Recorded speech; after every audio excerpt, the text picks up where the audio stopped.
Man accused of setting the state's largest synagogue on fire is asking for his trial to be continued.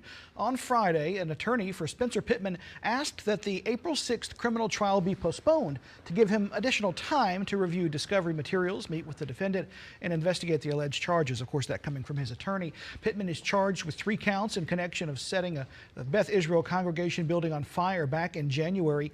He pleaded not guilty to the charges last month.